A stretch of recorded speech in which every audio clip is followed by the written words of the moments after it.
Welcome to the Canby Renewal Agency meeting for December 3rd, 2025. Tonight, we have just a couple of items to take care of. Before that, we'll open up for citizen input and community announcements. Seeing no citizens, is there anybody that would ask for announcement time? Great, we'll move on from that.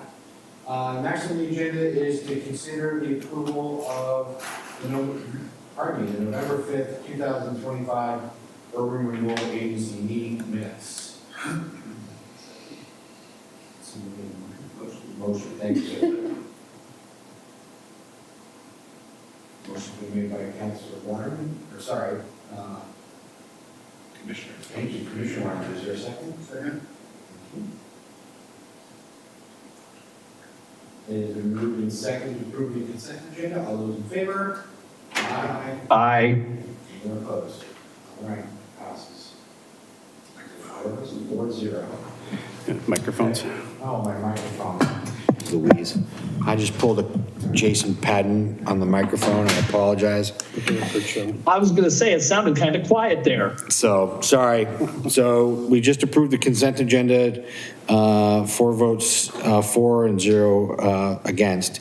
Next up is resolutions. We're going to consider URR 25-005, a resolution authorizing the Urban Renewal Agency Director to execute a contract with Kittelson and Associates Incorporated in the amount of $239,443 for the engineering, design, and project management for the street improvements for North First Street and Northwest 2nd Avenue. Mr. Randy. Thank you, Vice Chair Hodson. Jerry is with us tonight. We have Jamie out this evening and on leave, and we got some pictures for you, and we're going to show you pretty much what we feel is the last out of 26 some odd years, last project that we're going to undertake in the Canby Urban Renewal Agency before closing it, and pretty excited about this one. And Jerry's going to go over some of the details for our engineering specifications that we're going to commence here shortly if we have your approval. Jerry? Yeah, Vice Chair Hodson and Commissioners. Yeah, I'm excited to be here with this project. Filling in for Jamie. She did most of the work on this to get this going. We solicited for engineering services by RFP to find an engineer to put a scope of work, cost estimate, all that stuff to get this project going. Earlier in the year, when we budgeted, we put $1.6 million into projects, and the 2 projects we kind of chose were the Path and First Street. So Path's almost complete, which is great news. I can have a follow-up on that later if you want to hear about it. But we did a scoring, the 3 of us, planning personnel, Emma, Jamie, and myself, and we chose Kittelson Engineering to do this project. So they came in with a really good scope of work, project management to help with the downtown stuff. I was talking to Vice Chair Hudson earlier about working with our downtown people and making sure we communicate all that stuff so this project goes smooth. So looking at these pictures, just some pictures of where the scope of work it's going to be from 1st to 2nd Avenue on North First Street, kind of there behind beside the old Wygant building and American Legion. Really bad sidewalks there. Let me go back to that slide. Or am I doing this wrong?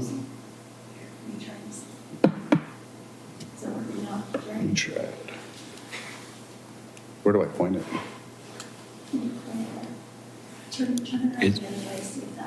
Is it on?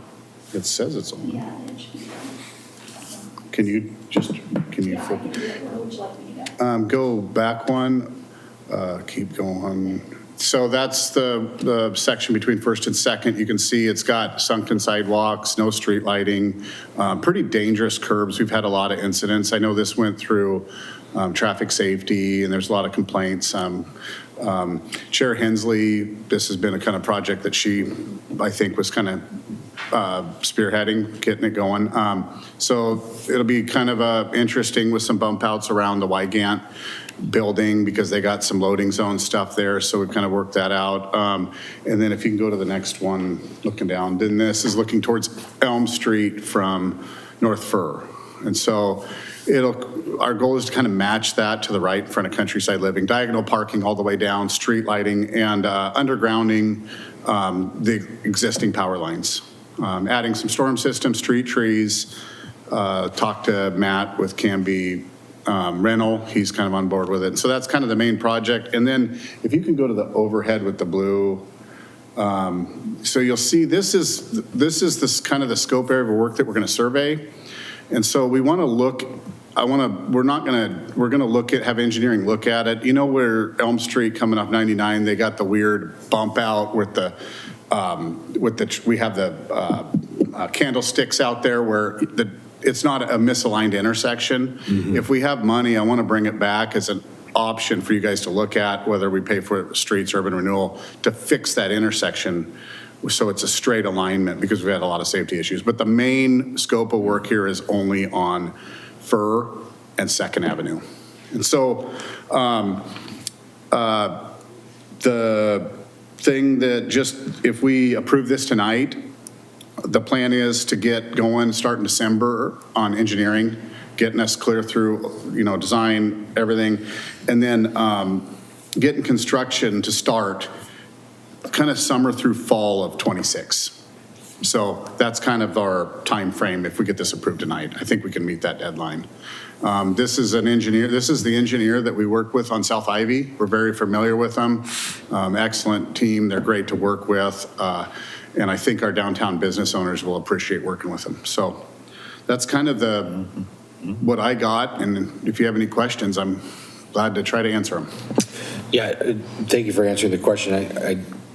The Kittelson and Associates sounded familiar, and so they did a good job, I think, with the project of South Ivy Street, so that was good. And so, Jerry, that realignment piece and tells you how often I come down First Street, but where First Avenue runs there in front of Canby Music, and then what used to be which is now I think going to be the new Canby excavating offices there, that house. Mm-hmm. There's it's a right turn only there, right? There's an island there blocking a left turn there. Okay.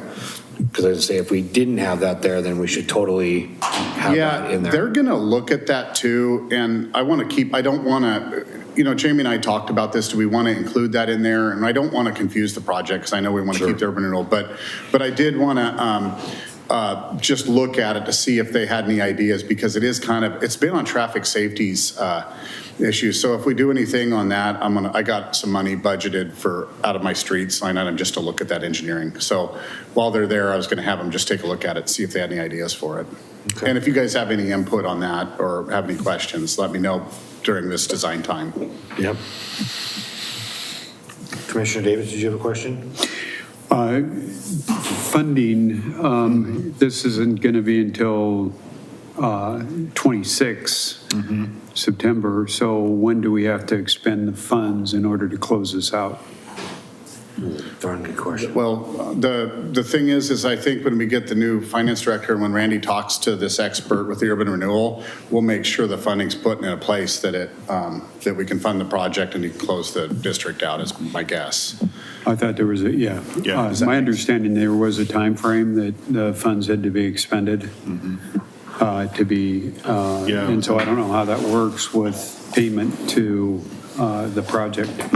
It was in our previous memo from Ms. Stickle about a deadline that we needed to get to shut down the agency and get those funds expended, meaning turn those over to the general fund, the city's general fund, and then we start working out of that fund with these revenues. Currently, there's approximately 1.8 million in the capital projects for urban renewal that you guys budgeted for in your last budget cycle. And the materials and services, $500,000. So those are the monies you're working with right now that we'll get when we make the decision that will get turned over to the general fund, or the fund that we use to expend on the streets for this project in particular. Commissioner? Okay, so do we, with this project, along with the path going up onto the bike trail, those are the last two? Last two.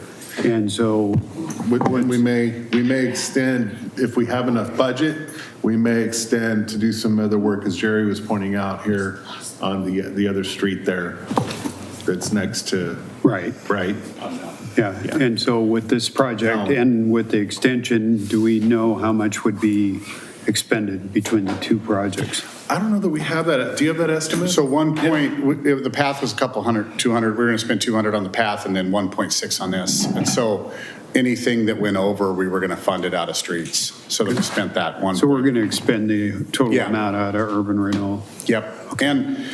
And Commissioner Davis, when I get this engineering done and come back to you for approval before we go to construction, because we want you to look at it, we can make decisions on what we do with Elm or whatever out. And I'll have clear prices of what construction costs are going to be. Okay, sounds good.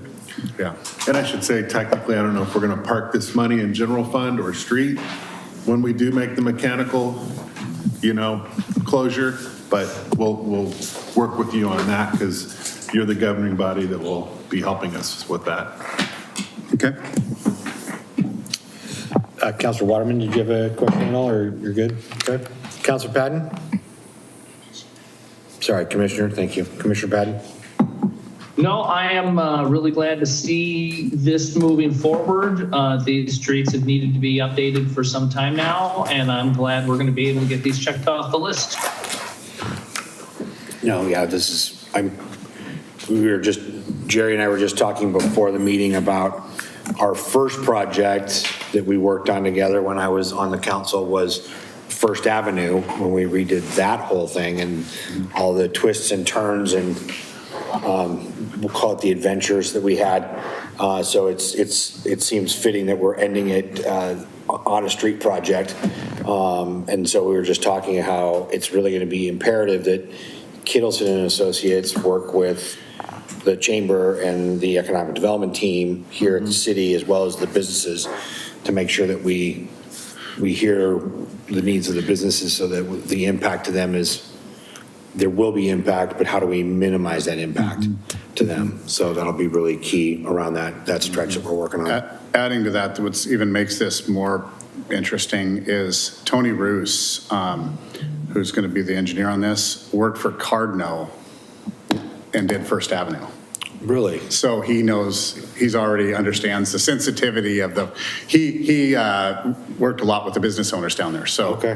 So we're all kind of back together, finishing it up. So bringing the band back together. Bringing the band back together, yeah. Okay. Well, good. Do you want me to finish this up, Commissioner? So, great. Any other questions for staff at all? Did you have a question, Commissioner Stern? No? Ready for a motion? Yes, I will take a motion. I move to adopt URR-25-005, a resolution authorizing the Urban Renewal Agency Director to execute a contract with Kittelson Associates, Inc.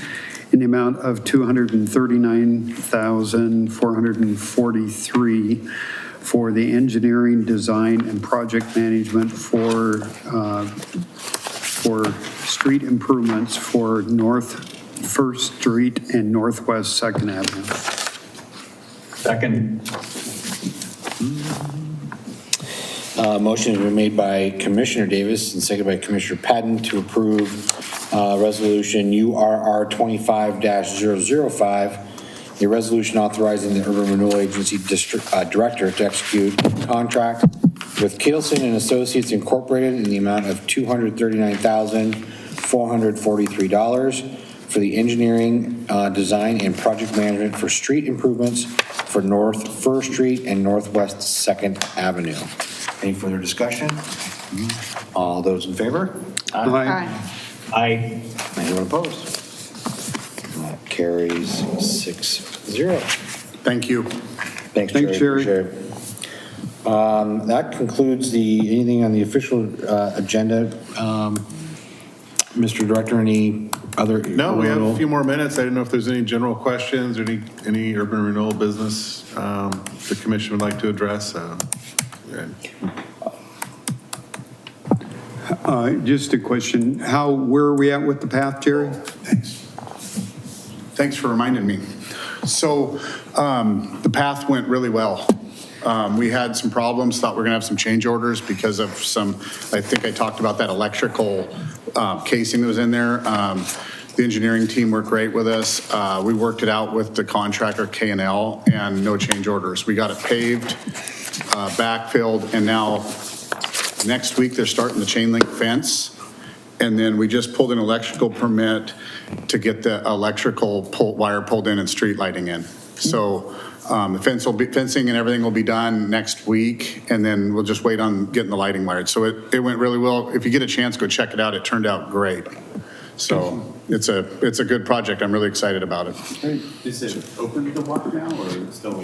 You know, I think they're just taping it off, but they might be opening it tonight because it is complete other than the fencing area. Someone could fall off of it, but I haven't looked at night how they caution tape it off. But when we're out there with it, people are walking on it and we're watching out for them. So check it out. It turned out really good. Awesome. Yeah. Great. Need to call Counselor Bangs and let him know when it's done. So I think this was kind of his, wasn't at the time, but yeah, No, it was a thanks good- for reminding me. Good compromise. I mean, obviously it's not the Bridge. what we wanted to get done, but at least it's a step in the direction of where we wanted to go for access and safety. So we'll keep chipping away at the bigger vision maybe, so we'll see. The kind of the neat part too is we ran extra conduit from the electrical, got a meter there. So someday someone gets a plan, we got power up there, up to the top of the bridge that's metered, that's private power that we could do stuff with someday. So Perfect. Yep. Great. Awesome. Yep. Thank you, Jerry. I think that's all we've got, sir. Okay, thank you. I will take a motion to adjourn our Urban Renewal Agency meeting. Moved and seconded. All those in favor? Aye. Aye. All right. Thank you. Our agency, Urban Renewal Agency is adjourned. Thank you, Canby. We will be back here in 12 minutes for our city council meeting.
All right, good evening, Canby. Welcome to the December 3rd, 2025 regular city council meeting. If you please stand for the invocation and then the Pledge of Allegiance. Dear Father, thank you so much for our community and the people that make up our community. We really are a blessed city and town, and so many things to be grateful this time of the year. I ask that you bless the city. Tonight we have a presentation and a proclamation for our local food and toy drive, and I pray that those barrels get so much that they're just overflowing throughout the city. I just ask that you bless those barrels to provide food and excitement for this Christmas season. In your name, amen. Amen. I pledge allegiance to the flag of the United States of America and to the republic for which it stands, one nation under God, indivisible, with liberty and justice for all. Thanks. I'd like a proclamation. There's no comma.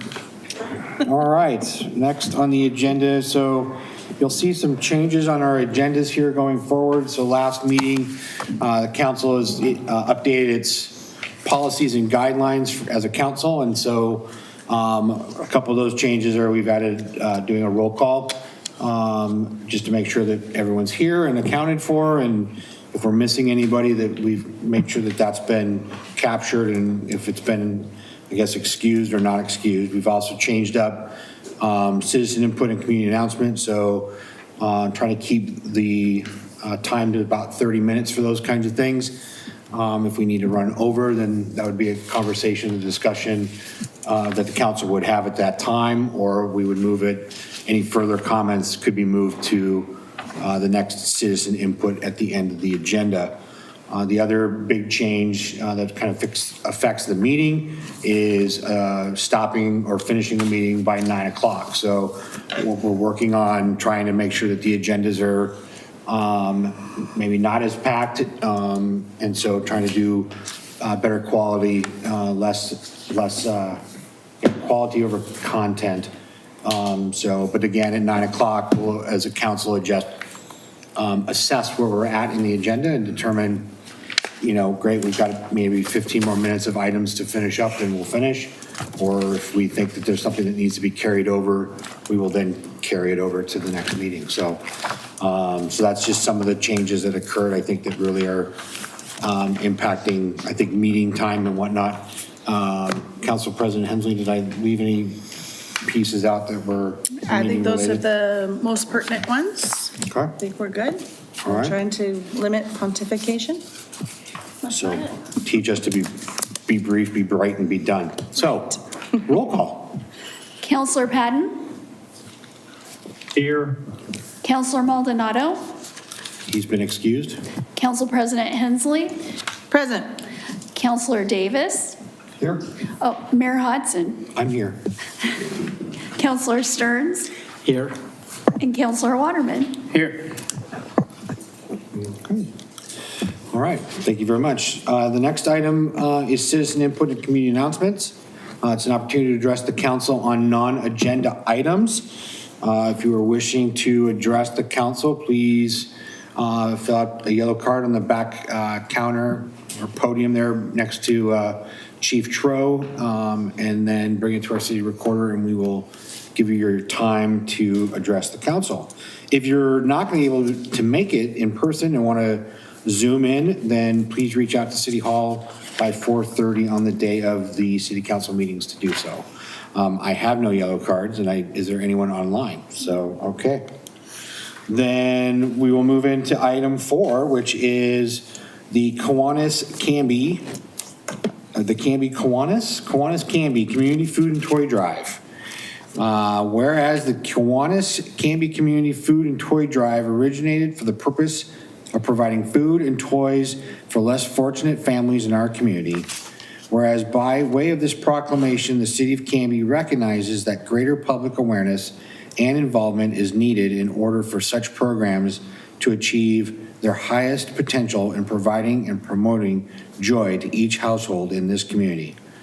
Whereas Canby community members have undertaken the project of collecting and distributing toys and food gift cards to these needy families during the month of December. And whereas donations of new unwrapped toys can be left at various locations around Canby, and financial donations are needed to purchase the food cards. Now, therefore, I, Brian Hodson, by virtue of the authority vested in me as the mayor of the City of Canby, do hereby proclaim December 8th through December 12th as Kiwanis Canby Community Food and Toy Drive Week, and urge all people of the City of Canby to observe this time by participating in this donation and toy drive, helping to provide assurance that each family may have a twinkle in their eye this holiday season. Given unto my hand this 3rd day of December 2025. And we have a whole gaggle of Kiwanians here. Gaggle? You're a gaggle today. Oh, don't be shy, come out, I won't fight. Brian, how are you? Good, how are you doing? Great, it's good to see you. You too? Right here. Who's accepting? Well, I guess I will. Immediate past president. There you go. Is that fine? Yeah, so we'll Okay. snap a photo here for the social media. 1, 2, 3. All right. And did one of you want to give a brief, just community announcement about the toy drive and history and how long and all that? One of these two ladies. One of those? Okay. What do I sit down here? You can sit right there. Okay. I should have brushed up on what food and toy drive this is, but it's like the 67th, I think. And last year we served about 2,100 people in Canby, and that was in about 500 families, and we gave toys to 1,100 kids, and we are on track to do that again this year. We really appreciate the support that the community has shown. And we're looking forward to it. Next week is the big week. Rotary will come and help us on Wednesday. It's a great community spirit thing where everyone in the community works together to do this. We have, I know Paul is scheduled to come and help us work, and a lot of you will probably see over there, and we really appreciate the support. So toy barrels will be picked up this Friday, so time to get the toys in there. Thank you so much. Thank you very much. What time is it on Wednesday? The Rotary night is at 5:30 to 7. It will probably be done by 6:30. 5:30 is when Okay. it starts. Thank you. And the pickup for people in the community who have applied is on Friday at the fairgrounds. And then Saturday, we will deliver whatever hasn't been picked up. Great. Thank you. Thank you. I do appreciate this, what you do. I know I saw Angela over at Fred Meyer on Black Friday passing out coffee and donuts and whatnot. And so if you've not donated a toy or money to help with the gift cards, please do so. If you've not had the experience of being there when you're grabbing up toys and whatnot for the bags to put out there for the kids and get those divided up, it really is a treat. If you're not in the holiday spirit after that, then bah humbug to you. Could have called him a Scrooge, I suppose, but bah humbug works. is fitting. So, ladies, I know you're a small portion of the big group of Kiwanians that do it, so thank you very much for organizing it and making it happen, so thank you. Thank you for having us. Yes, Randy.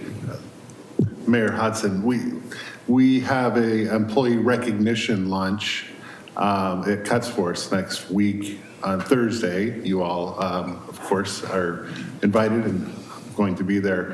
And we do have on good authority that Santa will be making an appearance to pick up toys and deliver to Kiwanis. We're working on the details through with our HR department and Kiwanis in the back there. So that's a nice little touch from the holiday employee party next week. Great. We're So looking we forward should to. bring toys with So us. bring toys. Gotcha. We'll do a staff announcement her. later this week as well, but bring a toy. Bring a toy, or two. Santa's coming and he's gonna pick the toys up and Well, Awesome. take them to the Kiwanis. hopefully if I bring enough toys, I'll move off the naughty list. All right. Thank you, ladies, appreciate it. Thank you. Next on the agenda is the consent agenda. Mr. Mayor, I move that we adopt the consent agenda, which consists of the minutes for the November 5th, 2025 regular city council meeting. Second. Motion is made by Council President Hensley, second by Councilor Davis to approve the consent agenda, which includes the regular city council minutes for the November 5th, 2025 council meeting. Any further discussion or comment? All those in favor? Aye. Aye. Passes 6-0. Thank you all. 5-0. I'm sorry. Thank you. 5-0. I can count. New math. Next on the agenda, item 6 tonight, ordinances and resolutions. First one is to consider ordinance number 1659, an ordinance amending chapter 2.04 of the Canby Municipal Code, and second reading on that. I'm having trouble. A lot of noise. Sorry, Mr. Mayor, we're having a sidebar over here on parliamentary procedures. Oh, okay. Can you repeat the question? Did I mess up somewhere? No. No? You're Oh, good. Okay. This is future agenda item coming up later. Oh, gotcha. So no, this is just about the first item 6A, just updating the Canby Municipal Code. Okay, that's what we're That talking. is you. Okay. Okay, so this is the second reading of that ordinance that would amend 2.04 to allow council to have council meetings outside of City Hall. And if you choose to adopt this ordinance with your vote today, then the language in the previously adopted council rules that allow you to have something outside of City Hall becomes effective once this is done. Until this 2.04 is amended, that language is not effective. Okay. So there's nothing new since the first reading? Nothing new since the first reading. Mr. Mayor? Yes, ma'am. I move to adopt ordinance number 1659, an ordinance amending chapter 2.04 of the Canby Municipal Code. Second. Motion has been made by Council President Hensley, second by Councilor Waterman, to approve ordinance number 1659, an ordinance amending chapter 2.04 of the Canby Municipal Code, second reading and roll call vote.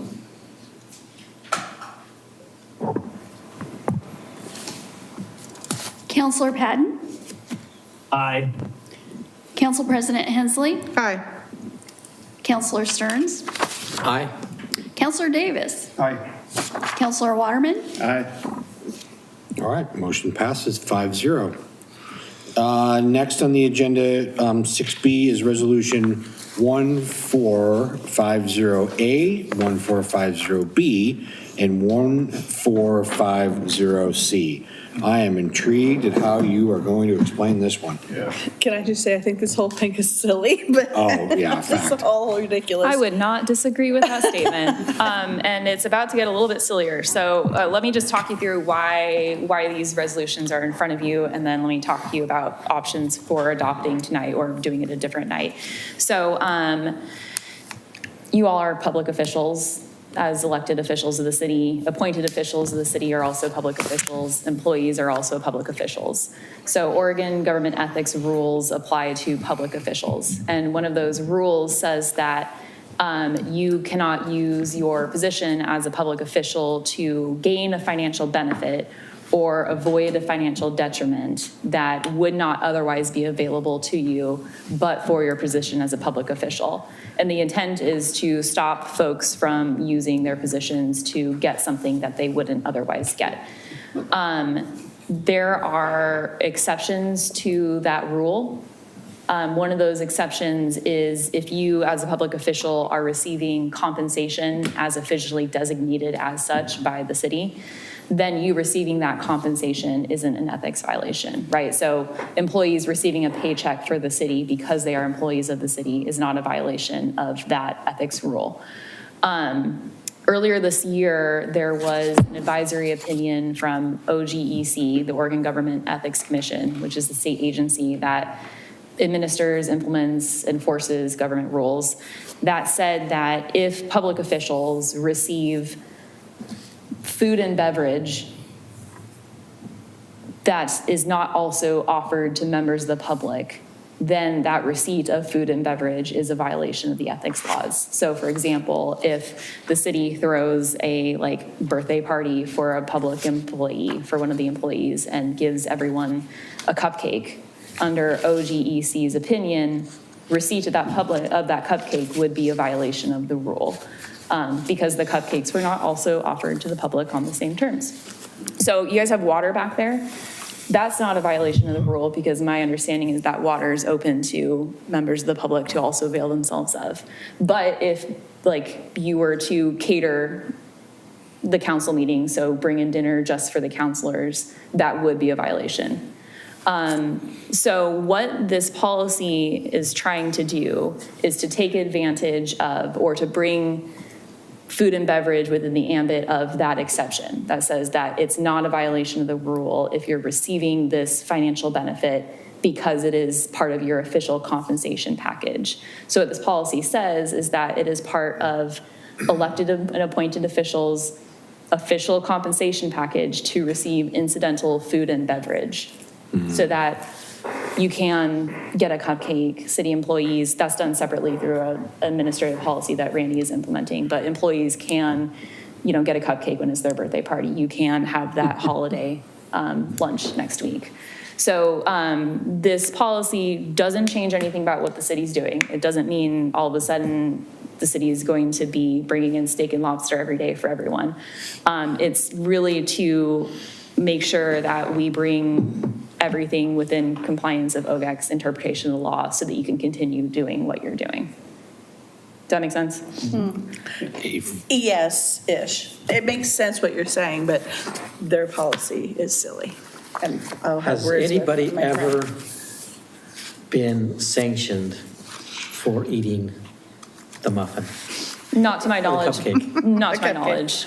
And remember that OGEC enforcement is complaint driven. So someone would have to be withheld from a cupcake for us to be in trouble. There would have to be an aggrieved party willing to file a complaint. That being said, this is a relatively simple step to make sure that we don't put you guys or employees in a position, because violations are personal to each and every one of you. City's not going to get in trouble. It would be one of you or a city employee who gets in trouble. So we don't want to put employees or elected or appointed officials in that position. So, No, that's good, I got that, thank you for that. Councilor Patton, question, comment? Yeah, so I will just say a couple things. One, normally silly rules Can't like hear this you. are created. Well, I don't know what's different from there we last go. meeting to now. Now I can hear you.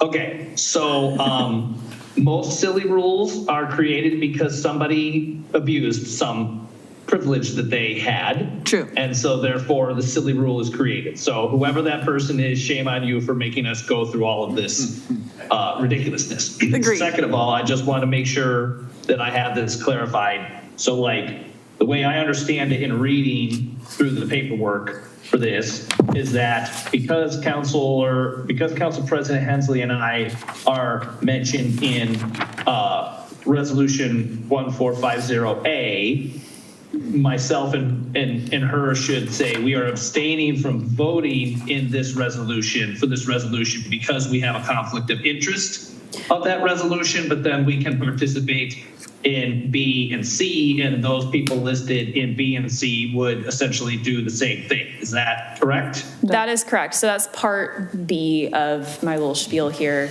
So I'm sorry, I jumped ahead. that's okay.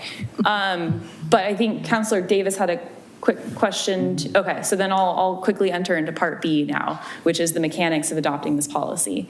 So the ethics laws also state that you have an actual conflict of interest when you would receive a private financial benefit or avoid a private financial detriment as a result of an official action. So something that you do would present a financial benefit. And so if you were to vote on the resolution that applies the policy, adopting a compensation package to yourself, that would be an actual conflict of interest. So what we've done is structure the resolution so that everyone's voting on the resolution or resolutions that do not apply to them. That's kind of like a ring around the rosy thing, while also maintaining quorum requirements and majority vote required to pass under your charter. Here's where it gets difficult.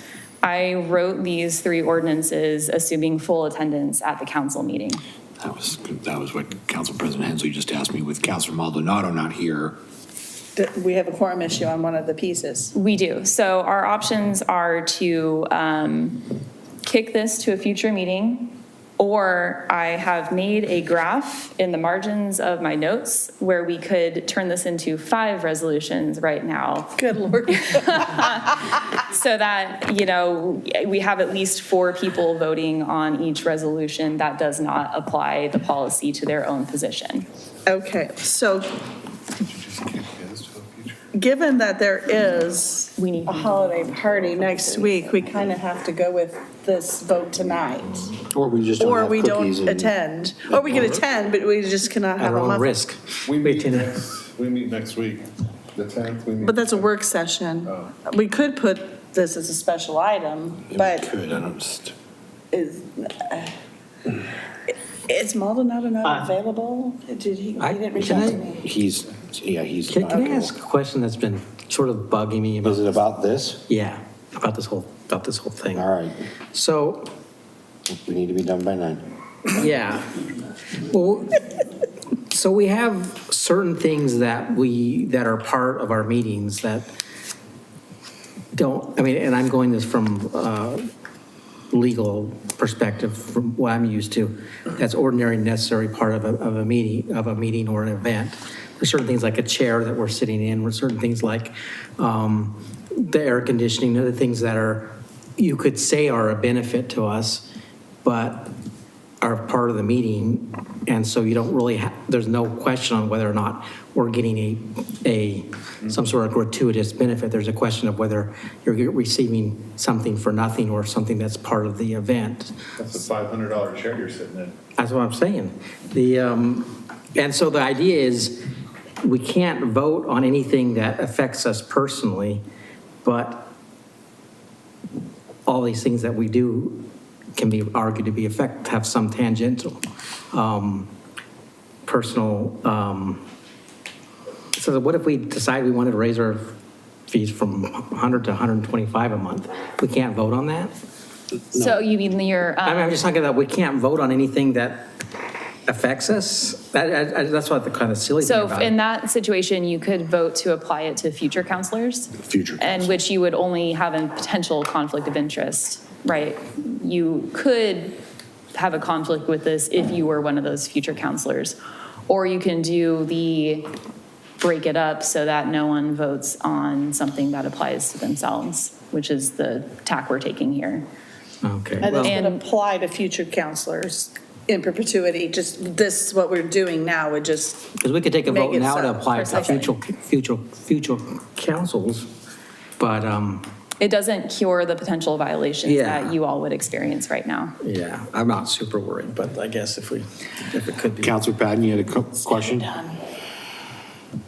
Yeah, so I would say, I know it sounds insane, but I am for getting this taken care of tonight. You know, it might take 5 resolutions.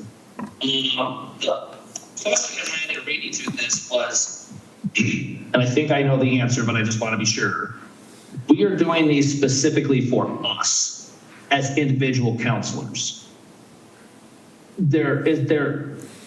I would like to think that there is a way that it could be voted on that would be for us now and all future councils. that's what we just said. Or That's what it's every time there is a new counselor, or after an election, there are new counselors put on to the council, then those people would have to go through the same process. Is that correct? This would apply to future as well. So this is going to be a one-time thing for the council, and it'll apply. So the language is for council positions currently inhabited by names. So it applies to the position itself. And so it'll not to confuse property here, but it will run with the position rather than with the individual. But the individuals Okay, currently that's- inhabiting the position have the conflict. Okay, very good, thank you. I agree. It sounds silly to break it up into 5 pieces, but let's just get it done tonight. I agree.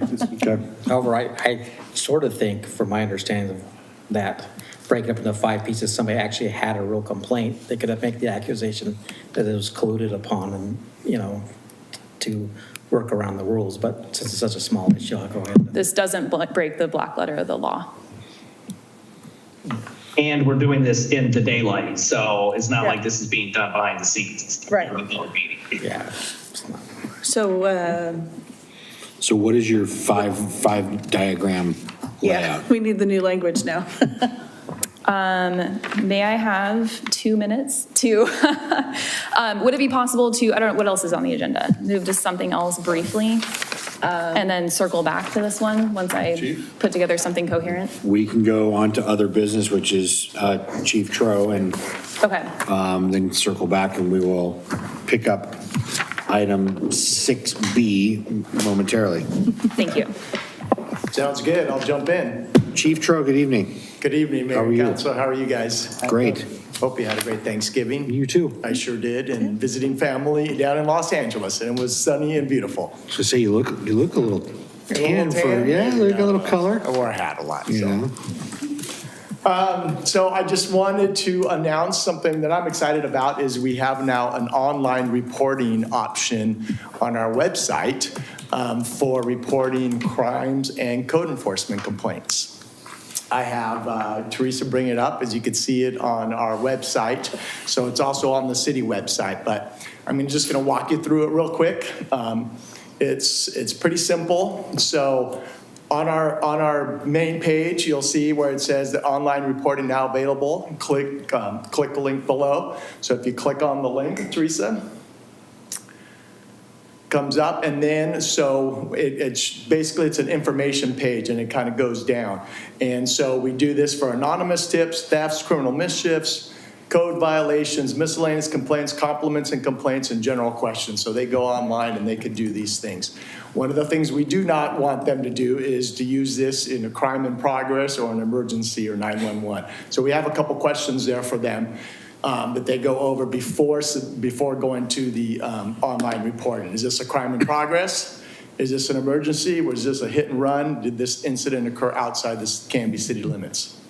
And basically it says if you answered yes to any of these, call 911 or the non-emergency dispatch. So when somebody goes onto this and they file a report, they actually get a reply back that you filed the report with the Canby Police Department. And that someone will be contacting you in the future here. So we are going to actually scroll up, please, Teresa. No, I'm sorry, down, up on the screen. So they can do this. So now they're going to click on to file an online police report, or they can use their phone and use that little scan me grid, and it goes right to the website. So go ahead and click on that.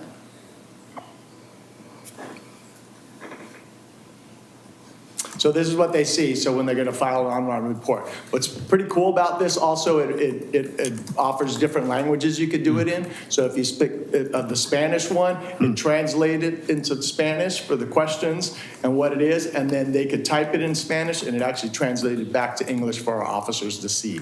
So I'm going to go down, just give you a quick example. Go to the theft tab, down below, down a little bit, yep. And click on the theft tab. Is it there? It's blue. No, it got, Down. no, it's not on the big screen for some reason. Oh, it froze. connection is unstable. Yeah, Counselor Patton's frozen too. No. Either he's holding still. Freeze frame. So while she's trying to find that out, so a couple things here. We've been wanting to do this for a few years now, but most of the programs out there are pretty costly. So this was one that came up. The City of Eugene worked with a local vendor down there and came up with this online reporting, and it's very reasonable. Recording in Steve was progress. Frozen in the video pan as well. Okay. Let's see, can you try it again? Oh, now I can hear you. Make sure my settings are all. Just- Okay. Now let's see. Work? Yes. Theft. So an example of a couple months ago, a friend of mine told me, hey, I got my bike stolen in front of my house, right? I said, hey, did you report it?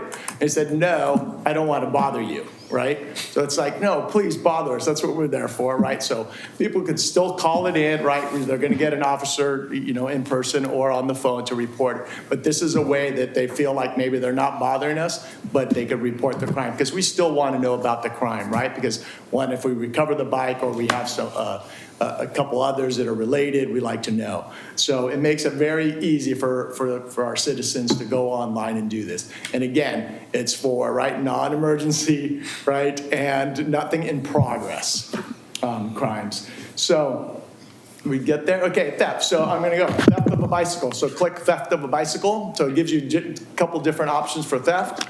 Start report. And then basically you just fill this out. There's some required tabs. So you put into your information, you put in what happened, all that. And if you keep scrolling down, there's also you could put a picture of the bike. And actually what's cool about this system, when you upload a picture, it goes right into our evidence collection database. So it's really easy for the officers. So once they click submit, they said they'll get a receipt, right, saying that this was received by the police department. A supervisor reviews it, assigns it to an officer for follow-up, so that officer will still follow up with the person who did the report to make sure that everything is there, if there's anything else to add to the report. And then they actually make a report and give them a case number. So it's a pretty slick system. We're really happy about it, and it's now live on our webpage and on the city webpage. We're trying to make it's on the How Do I on the city webpage, but we're looking to have some type of tab so it makes it really easy for people to see. So again, this is for criminal and code violations. So any code violations are also on there. Yeah, any questions? Counselor Davis. Nice work. Thanks. Yeah, Chief, nice work. The one thing I'm wondering about is how is it checked? In other words, who's checking the Yep. files? Great question. So our supervisor checks it. It comes into them. They get notification that a report came in. And then, so our supervisors are 24/7, right? So they look at it and then they assign it to an officer to follow up with. Okay. Yeah. Counselor Stearns? So if I go to report my bike theft hypothetically, Yes. what kind of response will I get acknowledging that you have seen it? I mean, will it, from my perspective as a citizen, is it going to be like Great question. some weird internet black hole will Yeah. never surface again? So or right what? away, you will get an email message from the Canby Police Department saying, we've received your report. And a officer may follow up with you if needed, right? So if you needed like a case number or something, there is a reference number that you do get as a citizen after you do it. And so the officer then will get that report, right, and then follow up with you in the next, couple of days, depending on who gets it. Okay, so I should get a response Yes, back for to sure. say that A follow-up response by the officer will come, or the code enforcement, yeah. And then the other thing I was wondering is, could this be expanded to include, how do I say, road or traffic conditions? So- For example, I noticed today, like on, I think it was 5th and Ivy or 4th, the sign was kind of skewed, like not I think like the top of the sign was going to fall off or something, but if I wanted to report that I in the think future, eventually, yes, I think there is something on our city website for public works, but I think this can expand eventually to that. It does have like, if you want to do a traffic complaint or something like that. But again, if it's something that is like, let's say you see a stop sign down, we want people to call dispatch. We want to know about that right away because it could cause an accident, right? So stuff like that. But I think that can expand, like, let's say a pothole or something, report a pothole or something like that. But it could. Because it'd be nice to have one location Right. for all the things instead of having to think which. Absolutely, I think that would be key in the future. Yeah. Okay. And we have it on several pages of our websites, different places, so people could see if they miss it on the first page. And so like graffiti, let's say, there's one on the city website that says graffiti, and it will link us back to this online report system. Great. Counselor Patton? Yeah, no, I think this is an awesome feature.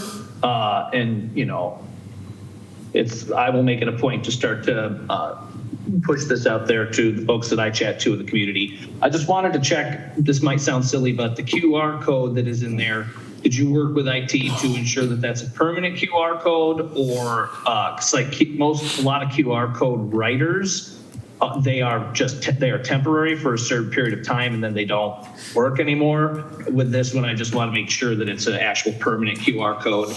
That's a great question. I'll double check. We did work with IT, so I'm hoping it's permanent, but I'll double check on that. Thanks for the tip. Okay.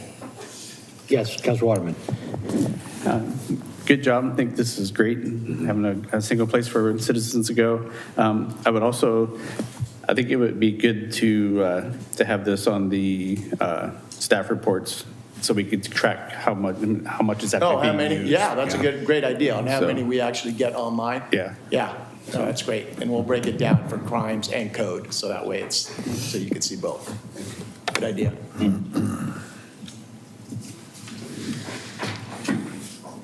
Any other questions? No, it's good.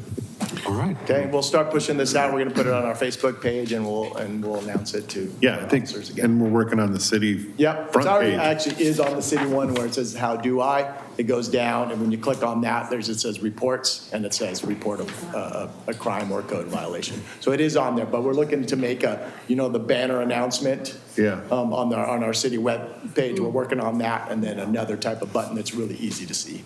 So simple. Great. Thanks, Chief. Okay. Chief Tro, thank you. This is great. Thank you. Yeah, it was Thank you. Really great. Thank you.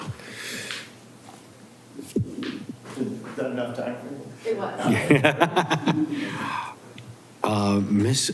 Gaimont, was that enough time to restructure the motions for this evening? Yes, we got it. I haven't had to scramble like this on the fly since law school, so this is real fun. We are pivoting from resolutions to just motions, verbal motions on the record instead of resolutions, which is legally sufficient. Okay. I've got 5 drawn up here in my not amazing handwriting. I've assigned a counselor to make the motion and a counselor to make the second, and then written out the language for the motion. Do you need me to disperse those? Yes, and noted which member of council needs to declare a conflict of interest for each. So the conflict of interest, declare after the motion is made and before the second. Does that make sense? Before the second or after the second during discussion? Can you discuss when only a motion is on the table, or? Have to have a second. Yeah, okay, so then after the second. Okay, so let me know if that makes sense to you. And then the language for declaring your conflict of interest is on bottom of page 15 of your council packet. So that's not going to be on the little sticky note. That's going to be back into your council packet. When I move, you second, Davis. When Davis moves, Stearns seconds. I don't think so. Stearns moves. Counselor Patton, I don't think I assigned you any motion or second, so you should be okay. Okay, I was going to say, if you need to text me a picture of something, I was going to give you a phone number for that. So I have 3. I get the heavy lifting. Cool. Councilor Waterman doesn't get one? No, he's going to second Stearns. Okay. All right. And then I he trust the has to- process. Yeah, and then when I, Okay. I'll say who has to second mine apparently, because actually, Davis, you second all of mine. Okay. All right. It says it on here, and then who I'm talking about has to declare. Okay. So I'll start with the first one. This will be good We're gonna have to practice. send this to the League of Cities as a tutorial. Oh, goodness sakes. Seriously. Okay. I move to adopt the policy, oops, there we go. I move to adopt the policy attached as Exhibit A to Resolution 1450A to apply to council positions currently held by Maldonado and Patton and the position of mayor. Second. Patton and mayor has to declare their, Oh, I declare that I have a conflict to this motion. Why? No, you've got to look at page 15. The Page 15 verbiage to say is there. the verbiage is in the, Okay, while the mayor's looking for that, I will say I have an actual conflict of interest with this resolution, or with this motion, because it would apply the elected and appointed official food and beverage policy to me. Therefore, I am not participating in any discussion or debate on this motion, and I am abstaining from voting or making a recommendation on this motion. It's on page 15. Perfect. Please sub in It's not in our motion script. as Counselor Patton did. I concur. Can I ditto? Ditto. him? It's not in our Technically- script, it's in the Can you packet pull it up online. on- I'll pull it up online. Sorry, I didn't bring my computer with me tonight. While I'm looking at this for the mayor, Emily, does it, since Maldonado is not in attendance tonight, does he have to declare, or is, because he's not here and participating, it doesn't? The latter. Okay, Thank you, sir. All right, thank you. Thank you, Paul. Thanks, Paul. So for me, I have an actual conflict of Takes a interest with this resolution because it would apply the elected and appointed official food and beverage policy to me. Therefore, I am not participating in any discussion or debate on this resolution, and I am abstaining from voting or making a recommendation on this resolution.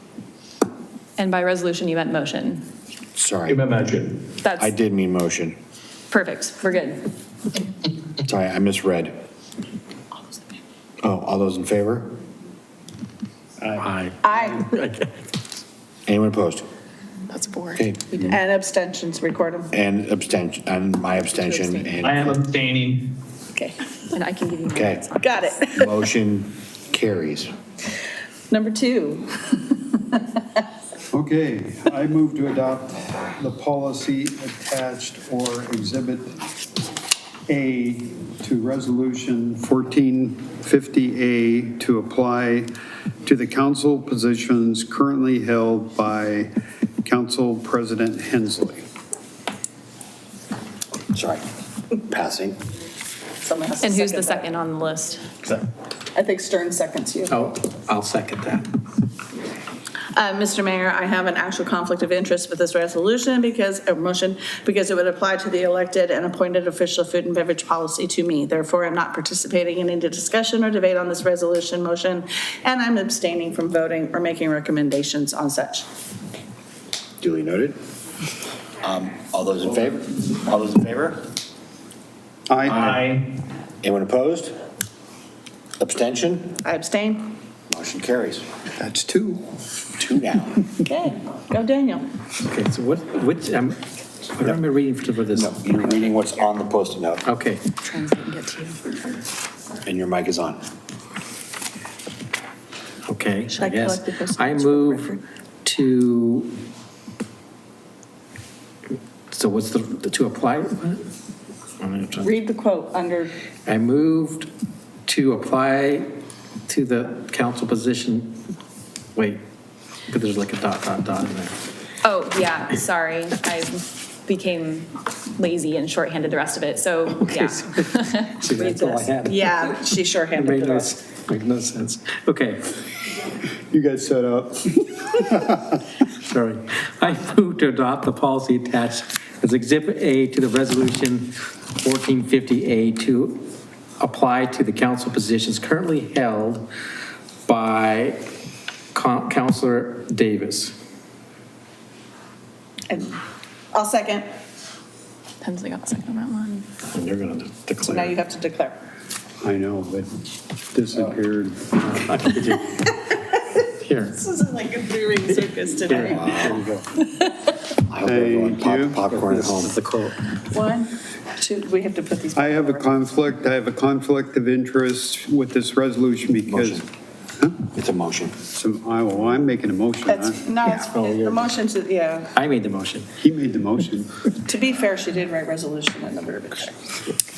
He made the motion. It's a reference just to the policy. Yeah, so I have an actual conflict of interest with this motion because, and then complete the, I have a conflict of interest with the motion because it would apply to elected and appointed officials' food and beverage policy to me. Therefore, I am not participating in any discussions or debate on this resolution, and I am abstaining from voting and making recommendations on this motion.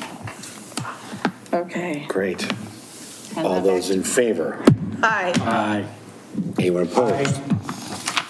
Abstention? David.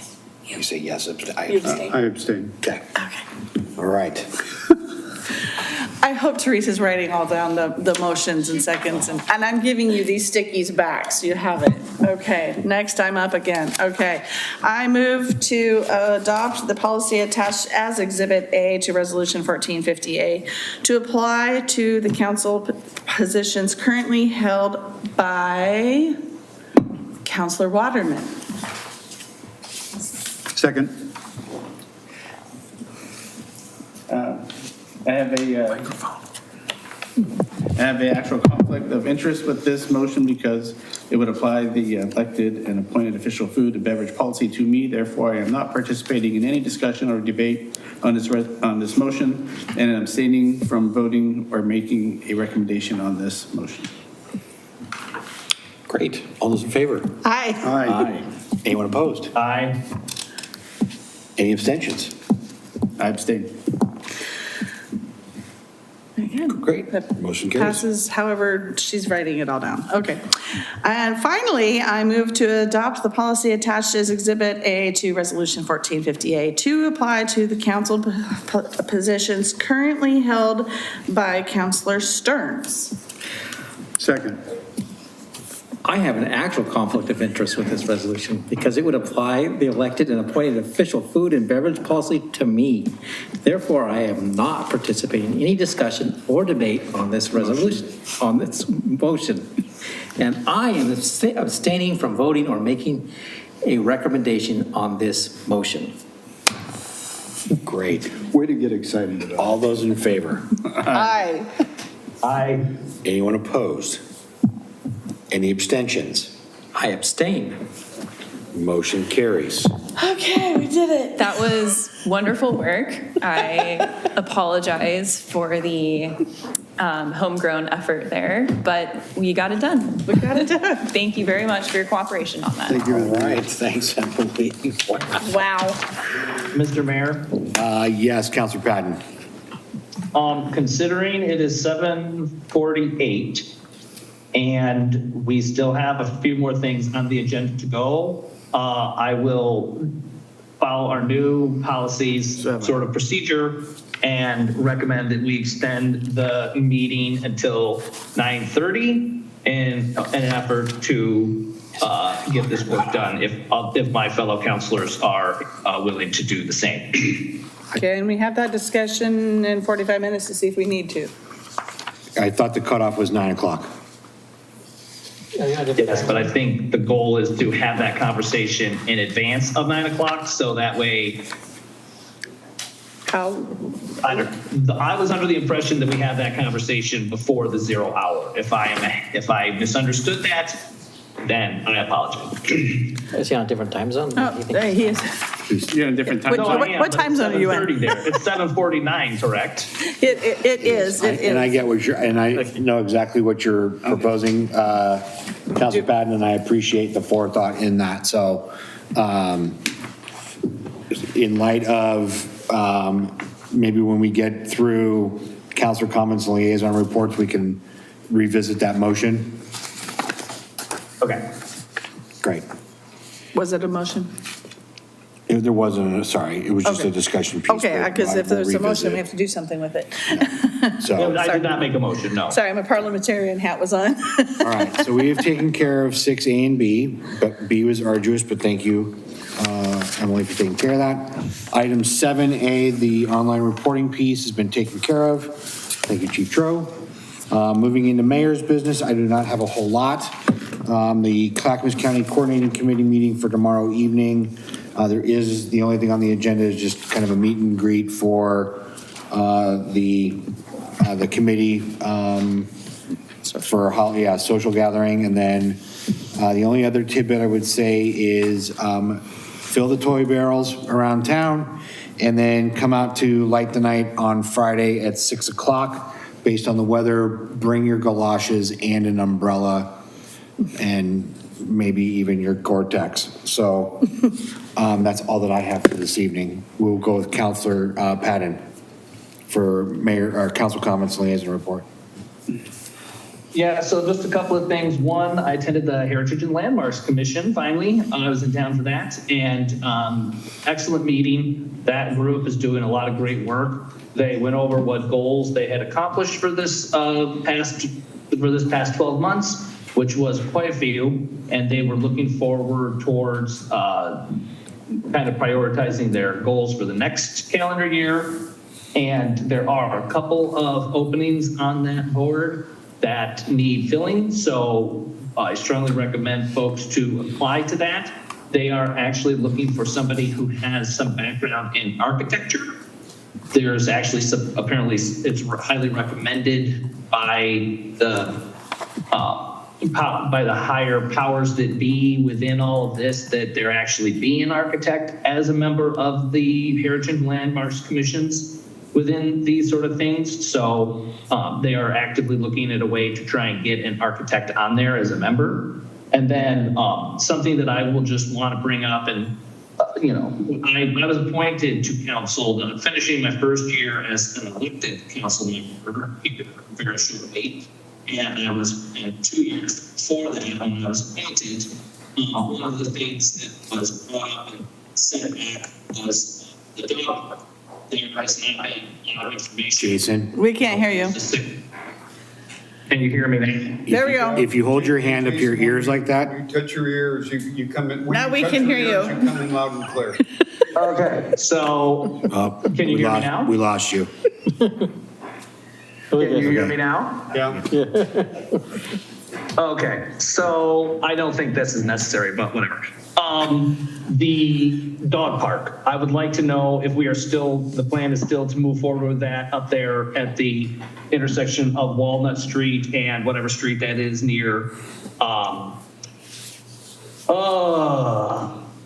Columbia Distribution, or if there is talk of moving it somewhere else. Back 3 years ago, when I voted to send that back for reconsideration, I vowed not to let it die on the vine. And so I'm just hoping in the next couple of meetings, we can maybe get an update for the citizens as to where that's at.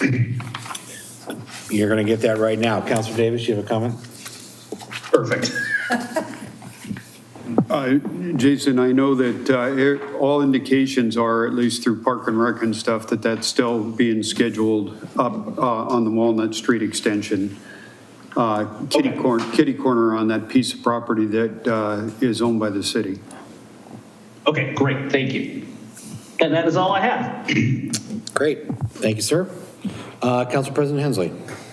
Thank you, Mr. Mayor. I don't have a lot to discuss, actually, since it's only the 3rd of the month.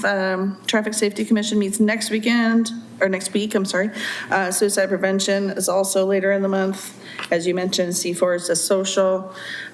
Just want to thank the chamber for yet again another lovely holiday luncheon. This was a new venue out at Oak and Hood, but as always, we got to have the cantalinas, so that's always a good time. So that was nice to be able to attend that, and Brooks is doing a wonderful job as usual with that choir. So I don't have any other, you already mentioned the parade. There is the first Thursday tomorrow. It might not be raining as hard tomorrow, but bring an umbrella anyway. That's all I've got. All right. Thank you. More next time. Councilor Davis. Thank you, Mayor. I reported on Park and Rec last week, and we haven't held a meeting since then. So we'll have one this month, and on the 10th we have the Canby Adult Center board meeting. So I'll report on that at our next meeting, and that's it. Okay. Thank you, Councilor Stearns. So the Canby Utility Board is going to try to increase the rates. They're going to have a rate hearing next Tuesday. And I don't know if you could put that,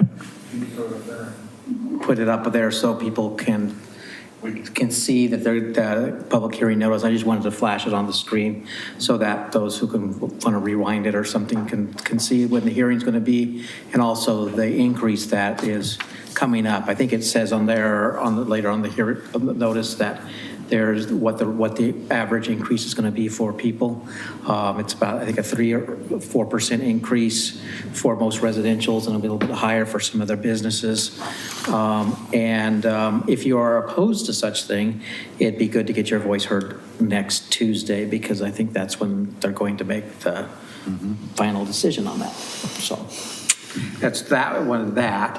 So one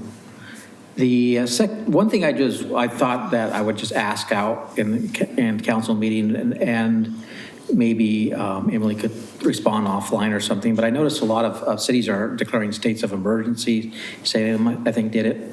I just read the news like yesterday or something, or last week, or maybe I just got the news of it today. Woodburn, other ones, and I'm not even quite sure what that would mean for a city like us, whether it does anything, or is it just a statement that without any consequence. I'm just curious about what that would mean if we were to do that, either for this current reasons or for a different reason later on.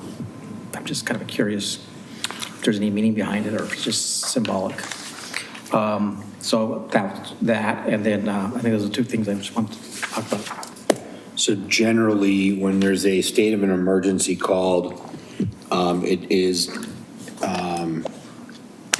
generally in the situation of a disaster or something. So we did a declaration of it, or a state of emergency, declared a state of emergency when we had the wildfires going on, when we had the ice storm and the power outages, and then during COVID, we had those. And what that does is it activates and provides the city with a mechanism to be able to apply for state and or federal funding if something were to happen, like if we needed additional resources during the wildfires and it got to a point where we were expending large sums of resources on our end, then we would be able to apply to get those resources back to us, because we declared a state of emergency.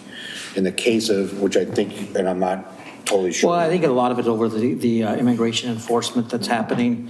At least that's the stated reason. Of course, I'm just reading the news reports, but so I'm thinking, is that just a mechanism to request funding, or is it a symbolic thing? To me, my understanding has always been from legal counsel has been that that's only for emergency pieces. And so in this case, and I'm only conjecturing because I don't know, I've not talked to those mayors, is that it's more of a symbolic gesture that this is being done under. I don't know the full details. I've not.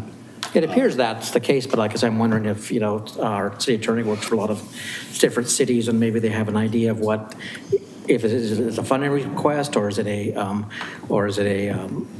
just a symbolic thing, or is it a combination, or? It's a great question. So echoing what the mayor said, when the city is itself declaring an emergency for itself, not asking the governor or going to the county to ask the governor or anything like that, it depends on how the city defines emergency and what kind of emergency infrastructure the city has in place. So declaring an emergency for a particular condition that meets the definition of emergency could then, for example, trigger authorization for your city administrator to go pursue funding sources, or authorization to access specially budgeted funds for emergencies, or the, and Councilor Davis, you know more about this than me, but the activation of an emergency management plan and the command structure and other, management infrastructure in that plan. So, look at what Canby defines emergency as. There's probably maybe something in your ordinances, there could be a policy, and then see what flows from that definition. Okay. No, just because it's been in the news and then there's been talk to me about that, and then, but I've been hesitant to say much because I don't really know if it does it doesn't seem to want to resolve the difficulty that is being experienced. So I hesitate to do something that's not going to help the situation that it's, so, but I just for those bring jurisdictions, it up. Yeah. I think they're generally adopting resolutions. Go look at the resolution language, because the findings will explain, like we do with your findings, the findings will clearly explain the intent behind the declaration and what next steps are authorized following the declaration. Thanks. No, fair question, I appreciate that. Councilor Patton?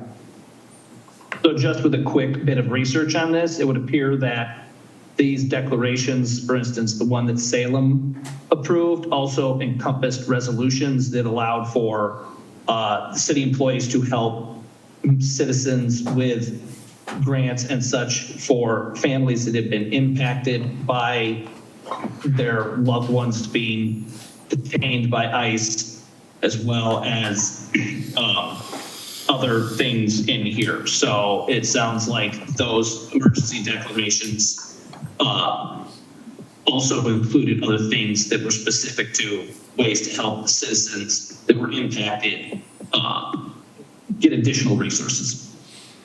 Thank you, Councilor Patton. Yeah, so,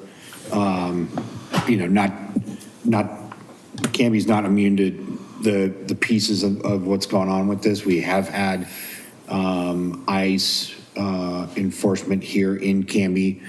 Chief Joe and I have had a couple of conversations about it, and in terms of, our officers and our PD is following the letter of the law that was put out by the governor and the legislature on this matter.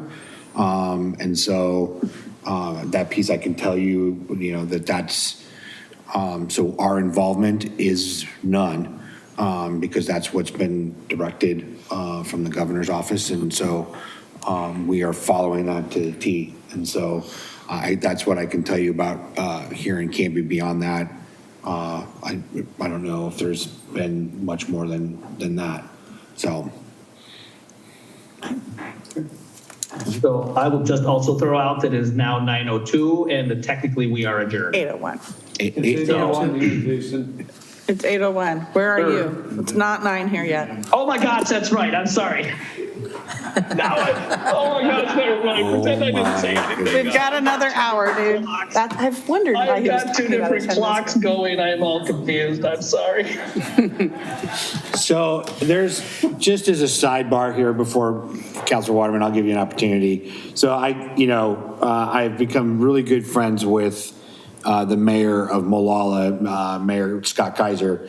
And, he used to watch our meetings because he thought, gosh, here it is. It's a well-seasoned council. I learned how to, set agendas, how the team works well together or not.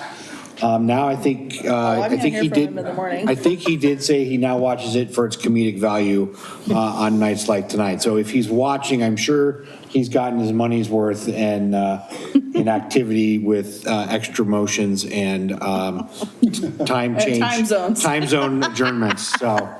Oh, I'm so sorry. Well, he can't. Put him out. He can't. That is true. That is a learning experience for sure. There we go. Councilor Waterman, finish us up here on these reports. Okay.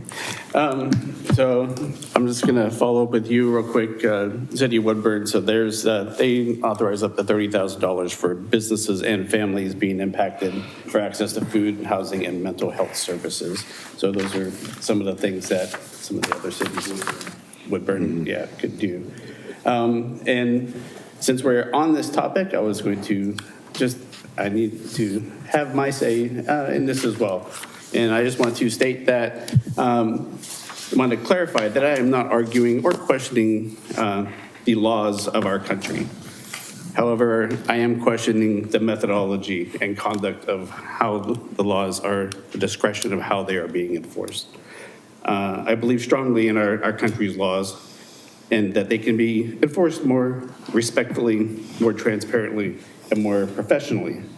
The city of Canby has been voted as the third safest city in the state of Oregon, the second now.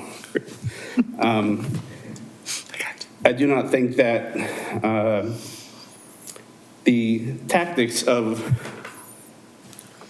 masked agents patrolling our streets in unmarked vehicles, random unmarked vehicles with out-of-state civilian license plates, detaining individuals in our local business parking lots and our streets, contributes to the positive peace, tranquility, and sense of security that all Canby residents should expect and deserve.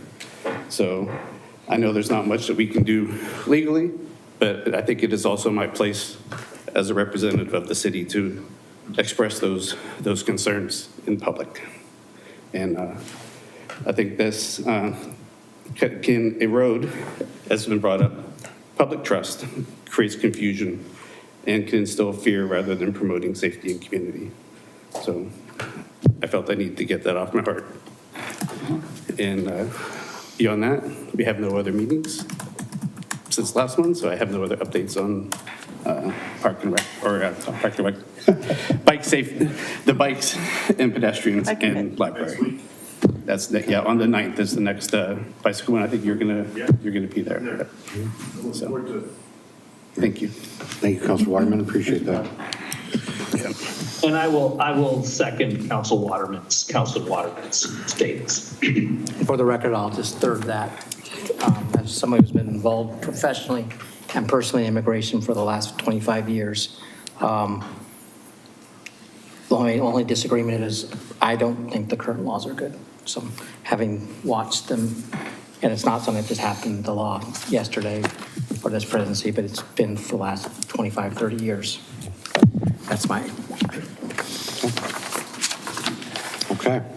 We're going to move into item 10, City Administrator Business and Staff Reports. Ms. Streely. Okay, Mr. Mayor, councilors, thought we'd take a moment tonight to crosswalk some priorities that I've been sort of taking note of the past several months. And now that we're putting some rigor around Wednesday work sessions, Mayor, thought we'd take a look at some of these topics that have been coming up in throughout my channels, whether it be one-on-ones with you all or with staff. There's no wrong answers here tonight, you know, just get it off your chest and we'll just have a discussion. I thought I'd try and capture them here. We can put them on like a sense of urgency since we are going to have a few meetings in December. I know we're having a workshop on the comprehensive plan. So the first 8 chapters next week, the remaining 8 chapters the following week, and really just kind of dive in and get, since you haven't done it since '84, essentially, the comp plan, you're getting your own themes stamped into the comp plan. And that's kind of why Don and I wanted to come back at you one more time before we send this off to the state with a Canby lens on comp plan work, specifically for an hour or 2 on the following 2 nights. So December's pretty much taken up, but on work sessions going forward. But we still have January and February coming up right around the corner for immediate kind of topics to talk about. I don't know what's top of mind for you as we kick off the new year. I know we've talked budget, we've had a lot of things. I got some starter ideas I put together in a grid for you. I also attached in your handout your 25, 27 city council goals, just to, you know, put those in front of you as you think through this. Again, there's no wrong answers. I thought we'd just kind of throw some things out here on immediate priorities, maybe near term for Q1 of next year, January, February, March, and then maybe stuff that can wait into Q2, April, May, June, as we wind down the fiscal year through June 30. So any discussion, Mayor, on how the next 45 minutes could go to optimize ranking, what you would like staff to tackle for you as we build out, you and I build out agendas for the council in the coming days and months. Yeah, no, I appreciate you putting this together. And again, like I know that this has been brought up by a number of the councilors of just like, you know, where are we at? How do we add some structure to moving some of these things along? And that's why we've added the second Wednesday of the month to be the work sessions. And so to make sure that we are moving the needle on things that we collectively as a group want to move the needle on, you know, Randy did a great job of encapsulating these pieces. So, I mean, I think when you look at the staff report and the grid that he created, but also look at the goal sheet and looking at those items within, and I'm just going to use the, on the first page, right, so our goal number 1, promote financial stability. We went through and we ranked those 1 through 6, and so, so looking at those, what piece, right, so like 2 is done, 4 is done. We're looking at the inactivation of the URA, so 6 is almost, we're about 90% there on that. So, so looking at either that grid or these goals in terms of, Right. what movement are we doing on, frankly, I think in items 1 and 2 in these other categories would be our priority as a council, looking, so there's that piece. And then looking here, urban growth boundary, we're working on that, and we're going to be doing, and that's going to be, as it says here on the grid, restarting that conversation in January. Joint meetings, we've talked about as an idea. Again, that's not a heavy lift for this group, or it's just a matter of organizing and picking a date, and if that's something that we want to do, like, I think doing a city council meeting, at the high school would be a kind of an off in the day kind of, great, let's get some of those, students to come down, and we can even create an agenda that, fits that group and whatnot. And I know we've talked about work sessions with Canby Fire, with the school district and whatnot to talk about, future, bonding pieces, because that's already starting to circle. The school district's talking about another one. We got the pool levy every 5 years, so just those kinds of things. So that's the hindsight or the idea behind this. So it's really what you all feel you want to queue up, and then Randy and I can start working from an agenda standpoint for our Wednesday work sessions to start diving into these things. Yes, Council President Hensley. Thank you. I'm not really sure. I'll probably have to be Q1 or Q2 at the latest, because school district closes down for the summer months. But I do want to, in my conversation with the superintendent, she expressed an interest of having like a work group go on a field trip to like the YMCA at Sherwood and find out, the movers and shakers that made it happen, and how did they get the funding, and what was their timeline like, and that kind of thing. I would like to get that ball rolling and participate with them in figuring out what we can do with that space over there. Mind if I take a few notes? No, please do. Okay. Yeah. And that was. Again, there's no wrong answers. I'm just going to take notes. Yeah. Capture this so I can break these down. So the former mayor of Sherwood was also on the board for the YMCA. And so, and he and I had, this was a couple of years ago, had lengthy conversation about that. And I think it'd be a worthwhile conversation to have with the school district, with representatives from potentially the Y, and see what is that? How does that work? How do we make that happen? Yeah. So I think that's a good idea. Rather than reinvent the wheel, let's see how they did it.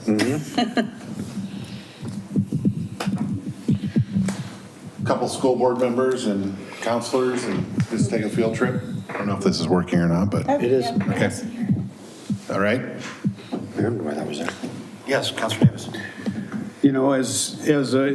Thank you for putting out the information, Randy, Yeah. in regards to the projects and our council goals. But as I was writing down some notes for tonight, interesting enough, you go back to our council priorities, and most of mine were on those council priorities. Okay. But I think that. Good. Yeah, and I think that those council priorities are important, but the one piece that it concerns me the most is a budget forecast. I think we can't wait. We can't wait for a budget forecast. So immediate would be the budget forecast, at least 3 to 5 years, but more immediately would be the next 1 to 3 years on a budget forecast, because of the fact that I'm anticipating revenue shortfalls. I don't know that as a fact, but I'm anticipating, based on our last budget meeting, that we're going to have some shortfalls.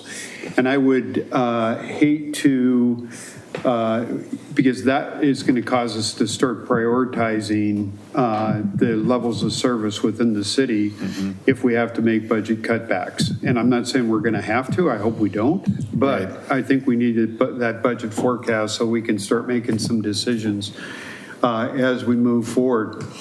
One piece that is on the goals as well is similar to what Councilman Hensley was talking about is park and rec. I mean, I hear that a lot throughout town in regards to, can't we get off center in regards to the working with the school district because we've got the adult center that's going to be vacant here soon. The opportunity's right. Yeah. But I think we need to have a plan moving forward, and then we need to talk about funding for that as well. So in other words, if we're going to be able to purchase that from the school district, I'm not saying we are, because they may not want to give up on it, but if we can purchase that property, then we have to start talking about what are the funding mechanisms for that as well too. But we've been talking about that for the last 15 years, the need for a community center, the need for athletic fields in town. And as I go around town, everybody says, why can't we have a new aquatic center? Why are we trying to put paint on this building? And why can't we get a new aquatic center? Why can't we have a community center? And that's very similar to what Sherwood's is in regards to the YMCA. But I think we need to talk about if the school district were to come to some sort of agreement with us, how can we go about purchasing that property so that we can then look at how we're going to fund the development of that property as well. And then on our goals too is a robust park and recreation moving forward in the event that we do get a community center. What does that park and rec? We currently have issues around just scheduling of ball fields. You know, Maple Street Park has come to a head here in regards to scheduling of those fields. Between softball and baseball, okay? And they're discussing and they're moving forward, but there is discussions and problems with that. Now, add a third or a fourth party to that, you know, we don't have a system in place in regards to park and rec and scheduling of those ball fields, you know. And one that we've talked about for quite some time, obviously, that's going to help our business community is hotel motel. And that's on our goals in regards to, I haven't heard, it's been crickets from our economic development department in regards to how are we doing in regards to soliciting a hotel motel for town, but that is going to benefit our businesses considerably with all the activity that we have in the town. So that is a hot issue as well. And we can't forget the dog park that Jason had brought up earlier, because that's one that we've moved the needle on a few times for a lot of citizens in town, is regards to the development of that. Now, when we talk about this one immediate that I think we need to deal with is the committee for the city charter. Okay, I do feel that January. We need to start having discussions around that because of the fact, and I'm just going to open it up here, is we have our interim city administrator here until June. Okay, we can't continue to just continue to extend on trying to keep our city administrator, but that means that we would need to update our charter that would allow the city administrator to live outside the city limits. So that in the event that as we go through the process and we have an applicant that is outside the city limits, and I know that Woodburn recently did this as well, where they took a vote and updated their city charter to allow for the city administrator to live outside the city limits. Last month. But either way, we have to deal with city administrator and start dealing with that immediately in regards to, because June will be right around the corner. So either we change the charter or we have to start the city administrator process. Or both. Well, Or both. I was just saying, well, yeah, we needed to discuss that. Yeah. But to get it to the vote of the people before June won't happen. But we do need to start talking about it, yes. Okay, a lot of topics there. I've already got 5 down in 5 Yeah. minutes, so we'll keep rolling here. Okay, thank you. Thank you. Counselor Patton? Oh, So I think, can you hear me? Yes, Yeah. sir. Okay, great. So I think Counselor Davis, Counselor Hensley all have great points, but I think what it all comes back to is where's the budget? This public works finds a, Hey, Jace, we're having problems again. it's your earbuds. unless, and the problem we have is funding. And unless Public Works finds some hidden treasure underneath the parks when they're putting up the Christmas lights or something, we don't have money for any of this stuff. So I think one of our main priorities needs to be, where is this money going to come from? Like, Right. what other funding mechanisms can the Right. City of Canby come up with in order to fund these things? Correct. So I think that is one of the top ones. I also agree that getting the city charter updated is a big one. I had recommended that in the holidays are a tricky time of the year. So I had recommended, getting with the mayor and Council President Hensley and Councilor Stearns and such to look at January for our first meeting for the subcommittee regarding, changes to that. So, so that is that. I'm all for prioritizing that. One of the things, so I would agree with the city charter one.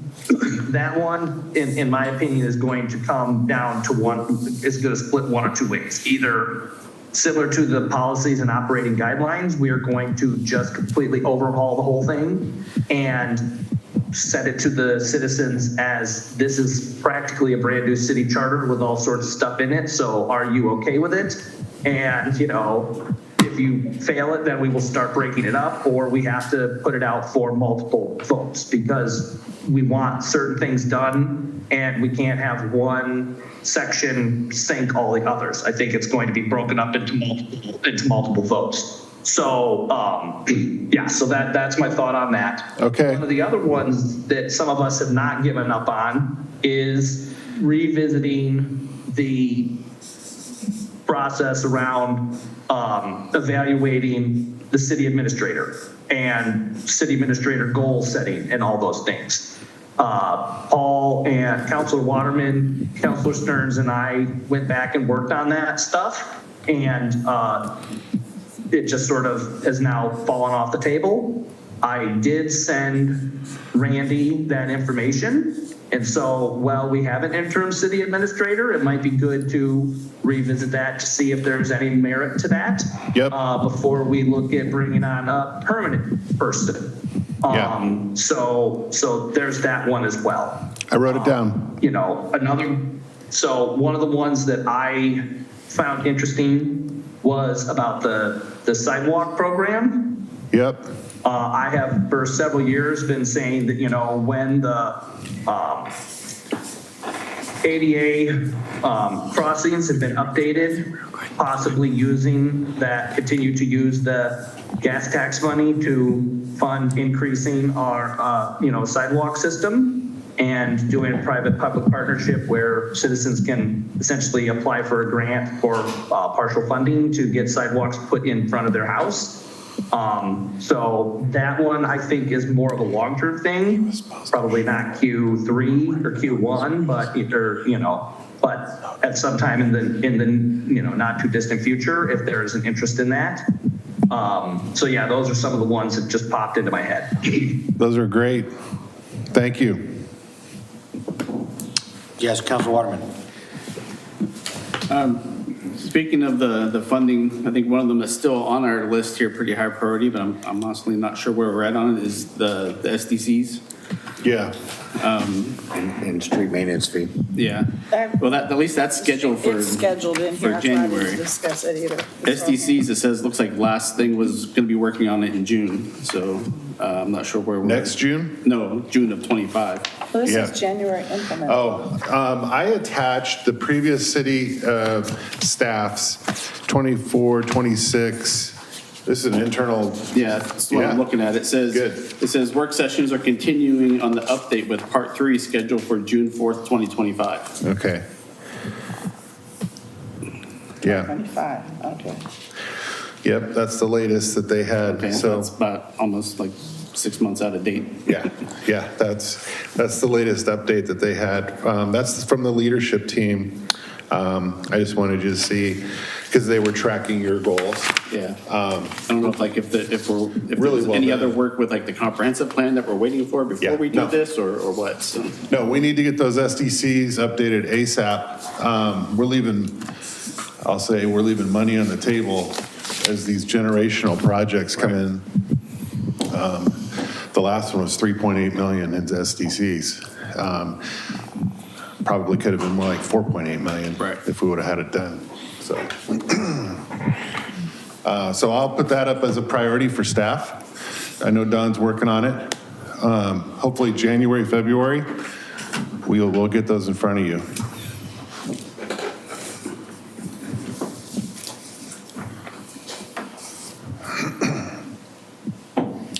Those SDCs are hard to spend. I mean, I've got 4 million in park SDs just sitting on the sideline. Nobody's fault, because you guys went through some budget cutbacks, but you know, we're trying to build bathrooms up on at Holly Street, right? At the park. Maple Street. Maple, thank you. My bad. Maple Street. And they're $600,000. They're great bathrooms that are in North Clackamas Parks and Rec District throughout. We went on a field trip, found them. Well, you can only use 50% of the SDCs for them. And so the other 50% has to come from general fund, which isn't budgeted for right now. So we're really trying to work some magic to. Is that because it's an existing park? Yeah. It's an existing bathroom. So like the new expanding parks, like a new rec center or stuff like Yeah. that, that would be, we could 100%. use that for that, right? So Correct. We're just waiting on the property. Could be, or could be used, Basically. could be used to, I think, purchase property as well. Yeah, so. Yeah. So citywide, you're in a good position. You got about 17 million in SDCs in your budget that are ready to go for transportation and parks, and just need a game plan to get those in play. Well, and the other aspect too Well, that and- we're running into is, and this isn't so much, I think, in like with sewers and wastewater, but with parks, the difference is, you know, we build it, then we got to maintain it. Yeah. You know, and that's where we were running into the rub was, how do you, great, I mean, we can do, you know, another park, but Yeah. how much workload is that, what does that add on to the parks team already, where they're already, you know, how stretched are they? I mean, that was a big conversation a couple years ago. So, you know, I mean, we could pull the trigger on a lot of park stuff, but how do we maintain it? Councilor Patton, you were trying to say something? Yeah, I mean, again, it comes back to the fact, can you hear me better? Yeah, a little bit. A little bit. Okay, I think it was I walked too far away from the phone at one point in time and agitated the earbuds. But one of the things that it might be time to really look at, and we've talked about this and we've flirted with this a few times, took it to, you know, dinner and got it wine, but never actually went any further, was the tax increment to fund a Parks and Recreation District. I mean, if what Councilor Davis said months ago, that the lines of the Capper district have been moved, because one of the problems that was faced pretty much every time that Capper thing came up was that it passed within the city limits, but it failed outside of the city limits when it hit the rural areas. Well, if that line has been moved and it is in the city limits, then it might be time to revisit that and actually see if we can get that passed. And then we could maybe use some of this money to build these parks and go from there. Yeah. And that can be used for maintenance as well, right? That funding? Yeah, it's. Then we're not in control, it's a different board. Yeah, we can definitely have that conversation. I mean, there's a lot of history there in terms of, I mean, Capper dates all the way back to the 70s, and the most that they've done is change their name 3 times. I mean, that's that's kind of the running gag with Capper in that regards. You know, we did when I was first on the council, Councilor Patton was on there, Melody Thompson was the mayor. They had a huge plan. Like, it was great. It was a great plan.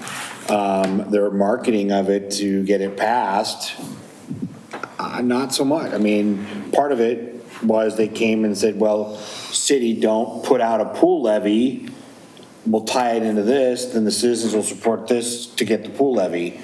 And that was dead on arrival. I mean, I think Councilor Patton and a couple of the other councilors were pretty much like, we're not gonna promise that. No, that's, we're not gonna do that. And so, but like Councilor Patton said, it passed within city limits. It was on the outside of the city limits. So they have shrunk their boundary down to the city limits.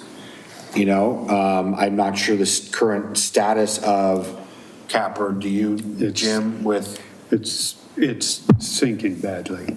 They're financially. Well, then we need to draw our own line. Then we need to grab Destiny and we need to control it and we need to draw our own line. Yeah. I have been in this city for 20 years now.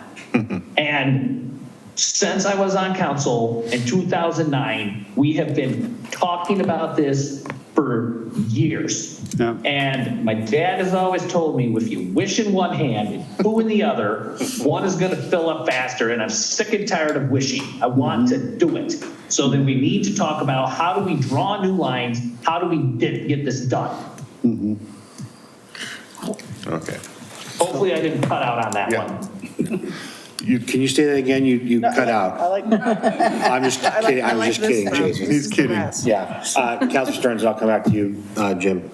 I think all of what we're talking about is goes in the same genre of, budget forecasting. Yeah. And I'm just going to, repeat what Councilor Davis was saying, is we need to do budget forecasting. The last budget session we had, we were pretty much promised that we would get to work on it right away. Well, this is 6 months later.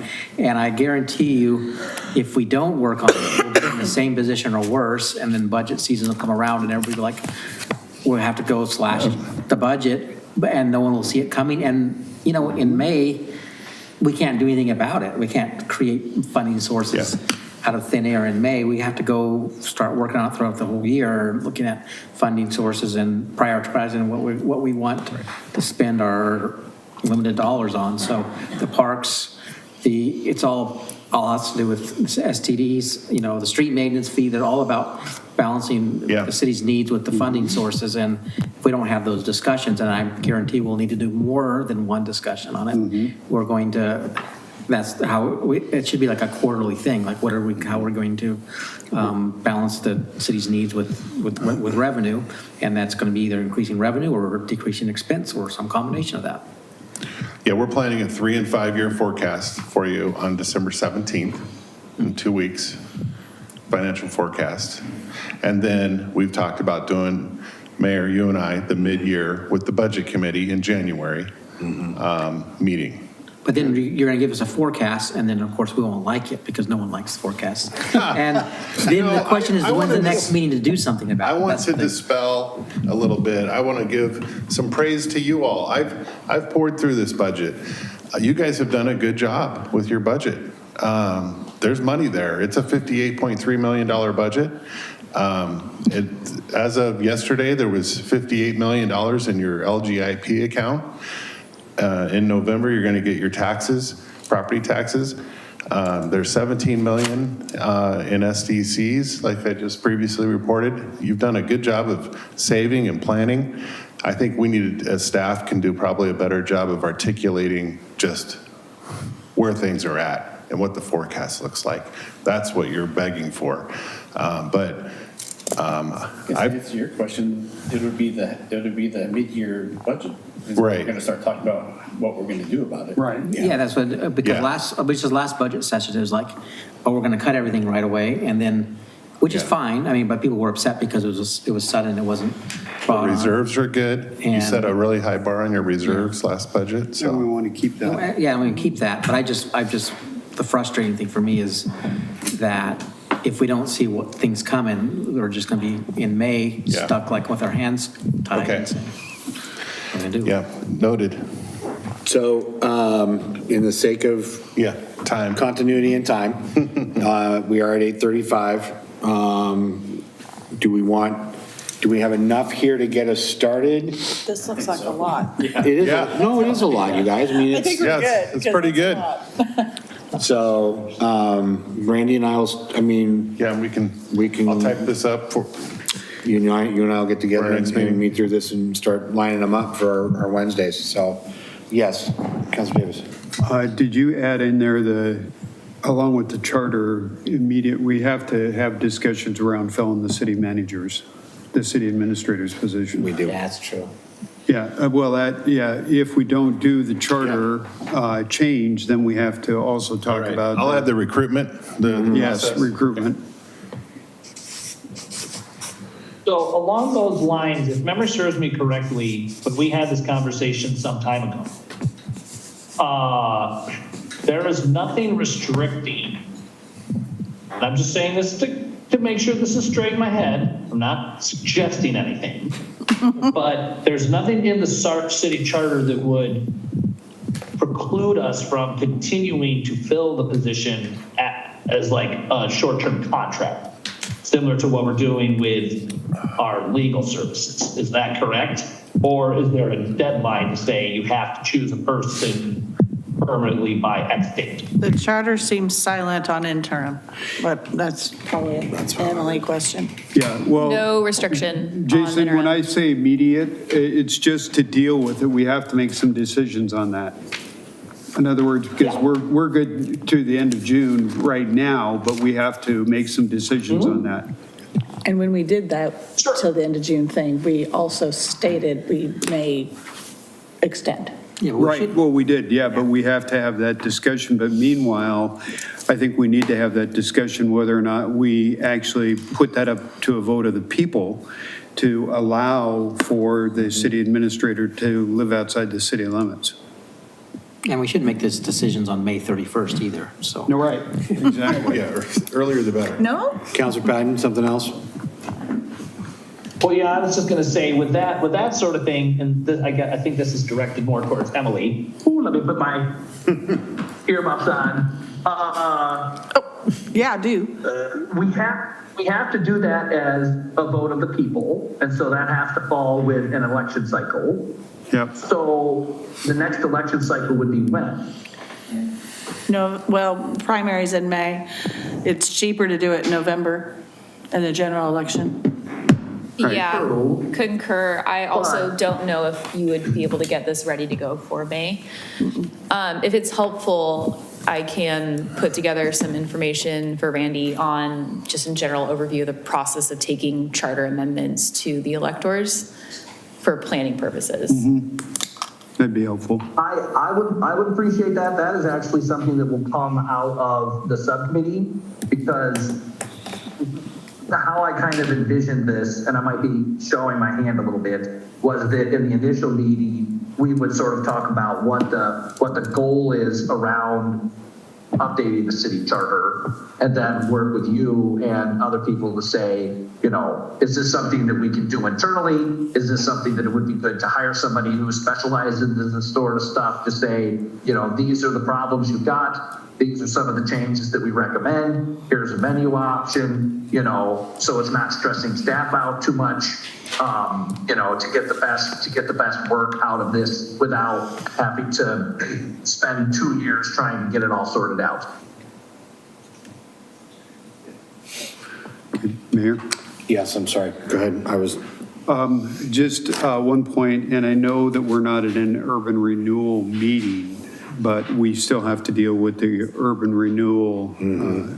Randy, we've got to still deal with urban renewal. Closure. In other words, Yeah. closing it or whatever the two options are, but the council still has to make that decision, you know.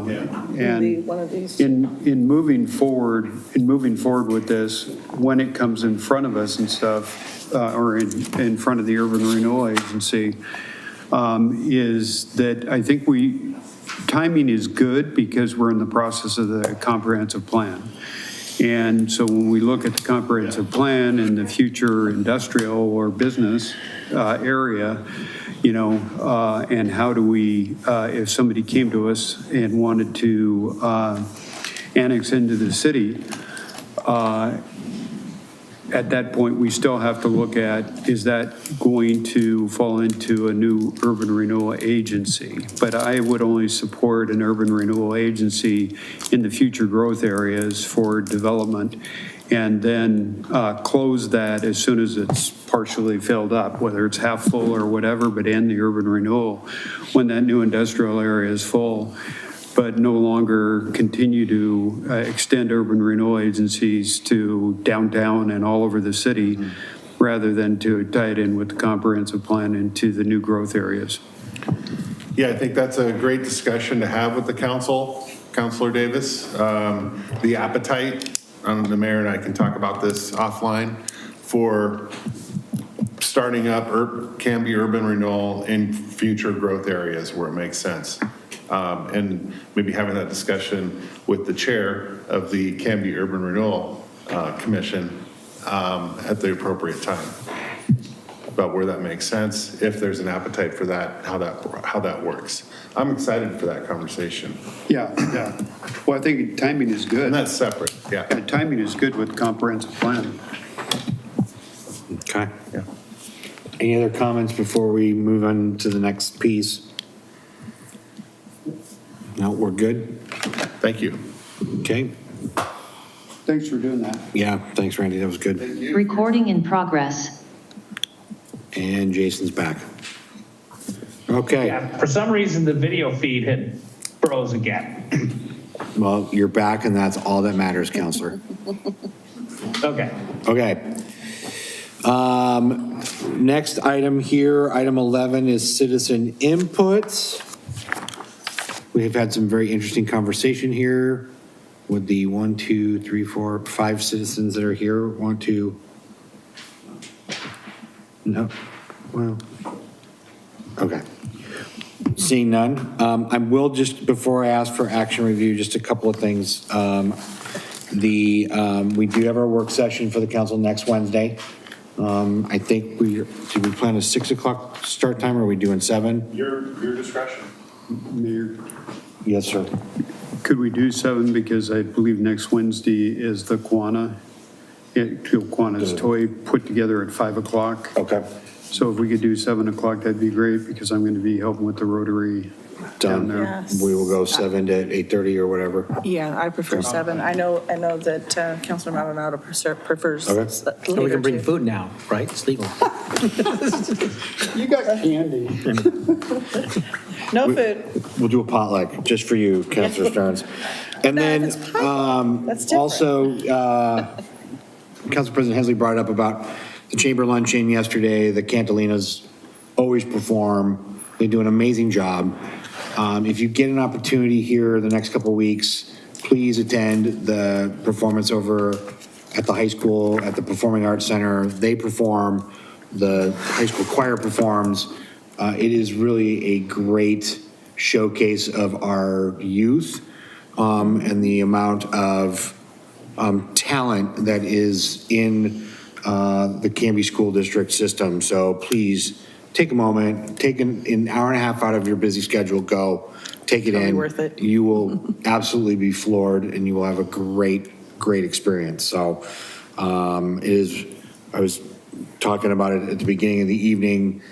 My work schedule prevented me from being able to get to the luncheon, and it made me super cranky, because it is one of the things that I love to do. I sent him videos, though. I do have videos, so I've watched them several times already, but please take it in, take the moment, enjoy it, because as I have a junior, soon to be a senior in high school, it does go away quickly.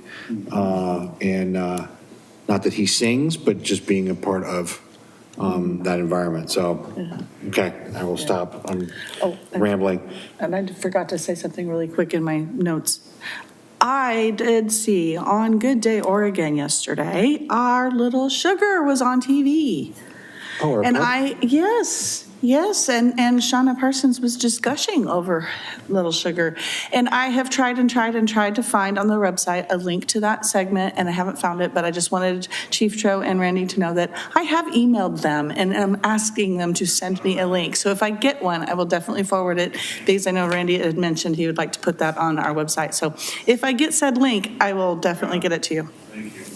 That's awesome. Okay. Ms. Teresa, action review. All right, we'll see how well I do on this one. Good luck with that whole 5 motion thing.